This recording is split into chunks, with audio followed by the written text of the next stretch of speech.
안녕하십니까 여러분. 오늘은 어제에 이어서 요한계시록 12장부터 16장까지 읽겠습니다. 요한계시록 12장에서 요한은 하늘에 펼쳐진 한 폭의 그림 같은 환상을 소개하고 있습니다. 그 환상은 한 여인에 관한 것인데 그 여인은 해를 입었고 발 아래에는 달이 있었으며 12별의 면류관을 썼는데 마침 그 여인은 아이를 베어 해산하기 위한 고통을 받고 있었다고 말하고 있습니다. 그리고 또 하나의 신기한 존재가 등장하는데 그것은 7머리 10뿔에 7면류관을 쓴 크고 붉은 용으로 이 용은 아기가 태어나면 삼키려고 해산하려는 여인 앞에 있었습니다.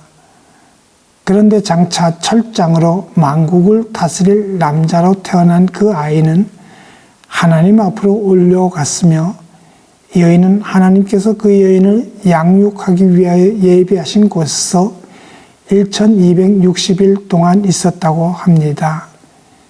이어서 그는 용이 하늘에서 추방된 것에 대한 송가를 소개하고 있는데 사탄은 하나님의 능력과 그리스도의 권세로 쫓겨났으며 성도들도 사탄에게 승리하였습니다. 요한계시록 13장에서 요한은 바다에서 나온 짐승에 대한 환상을 소개하고 있습니다. 그 짐승은 모양이 표범 같고 발은 곰을, 입은 사람을 닮았으며 7머리와 10뿔을 가졌습니다.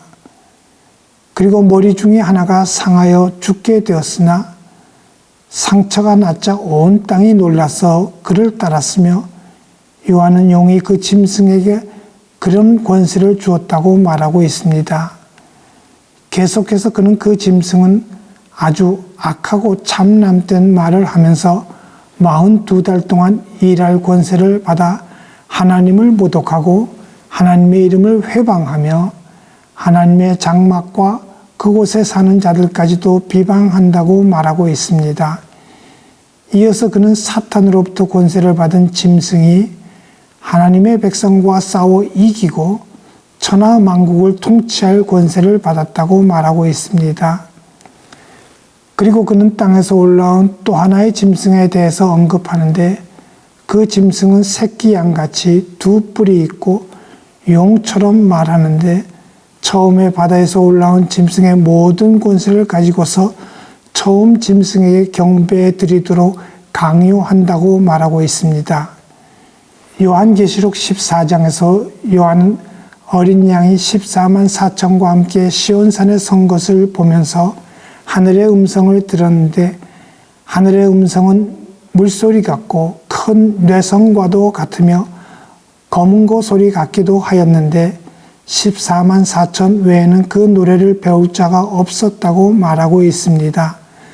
그는 땅에서 구속함을 얻은 무리들의 찬양을 묘사한 후 그 노래를 부른 무리들의 행실을 소개하는데 그들은 순결하고 어린 양의 인도를 따르며 거짓말과 흠이 없는 자들이라고 말하고 있습니다. 이어서 그는 또 다른 천사가 전한 바벨론의 멸망 소식을 소개하고 있는데 바벨론은 모든 나라를 유혹하여 음행에 빠지게 했고 진노의 포도주를 먹였다고 말하고 있습니다. 이어서 그는 재림과 불신자들에 대한 심판을 포도 수확에 비유하여 말하고 있는데 하나님께서는 직접 곡식을 추수한 것과는 대조적으로 천사를 시켜 포도를 수확한 후 포도주 틀에 던져 심판하신다고 말하고 있습니다. 요한계시록 15장에서 요한은 본격적으로 셋째 화를 선포하는데 7천사가 7재앙을 가졌는데 그것은 하나님의 마지막 진노라는 것입니다. 이어서 그는 하늘에서 복을 받은 순교자들이 부르는 어린 양의 노래를 소개하는데 그 노래는 모세의 노래였으며 홍해를 건넌 모세와 그 백성들 같이 순교자들이 핍박의 바다를 건넜다는 내용의 노래였습니다. 이어서 요한계시록 16장에서 요한은 하나님의 진노로 가득 찬 대접 재앙에 대하여 언급하는데 마지막 재앙인 7 대접 재앙의 집행을 하나님께서 7 천사들에게 명령하신 것이라고 말하고 있습니다. 첫째 천사가 대접을 땅에 쏟아붓자 짐승의 표를 가진 자들에게 지극히 악하고 독한 헌대가 발병했다는 것입니다. 둘째 천사가 바다에 대접을 쏟자 바다가 죽은 자의 피같이 변하여 거기 사는 모든 생물들이 죽임을 당했다는 것입니다. 셋째 대접 재앙은 식수를 피로 만들어 피를 흘린 자에게 마시게 하는 것으로서 하나님의 공의의 심판을 천사들이 찬양하는 것입니다.